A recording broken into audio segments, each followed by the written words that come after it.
New legislation's been introduced in the House of Representatives that would put an end to the concept of corporate personhood. The goal is to undo the Citizens United Supreme Court and the ruling that they made. It's allowed corporations to absolutely trample on consumers all over this country.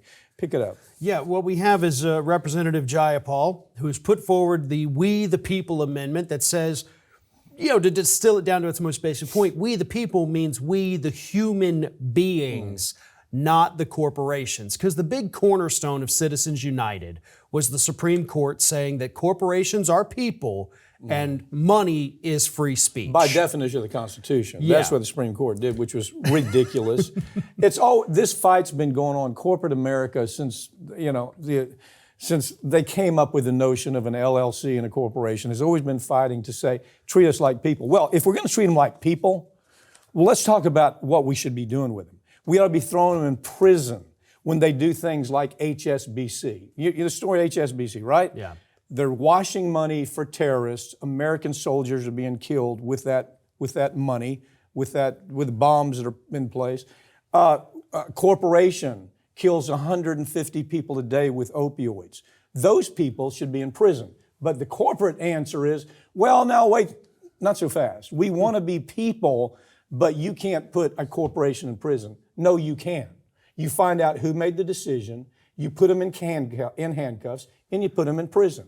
But we've taken this whole Citizens United argument and we've turned it on its head. Everybody only thinks about it as it comes to donations. Yeah. This is where they make the argument. We're a person.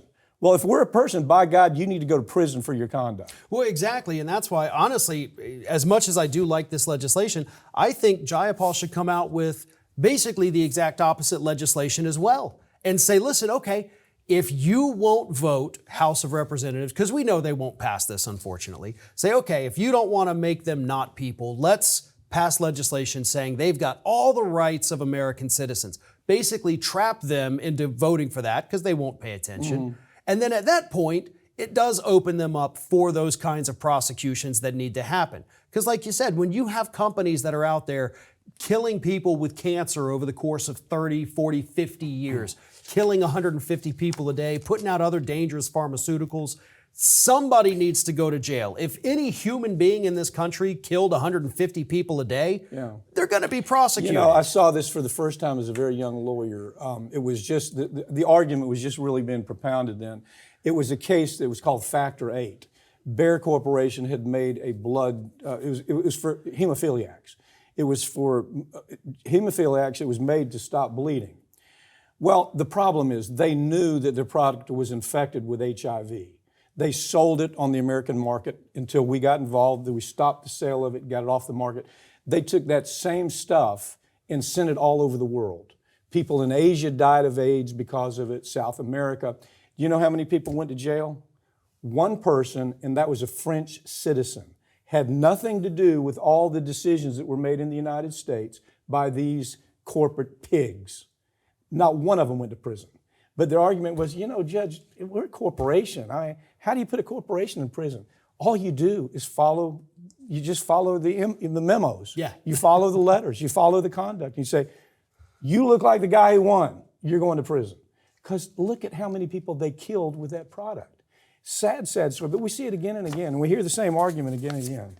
Well, yeah, we're not actually, we're only people, we're only, having our personhood when it benefits us. And we have and money is free speech. That's their argument. And I still am in shock over that argument in general, just because money cannot equate to free speech. Right. Because at that point, you're saying some people have more free speech than others. Right. There's an equal issue there. So that alone should have gotten this case tossed before it even made it. That's a very smart analysis. Well, thank you. If money is free speech, then the people with all the money, they have more free speech. Exactly.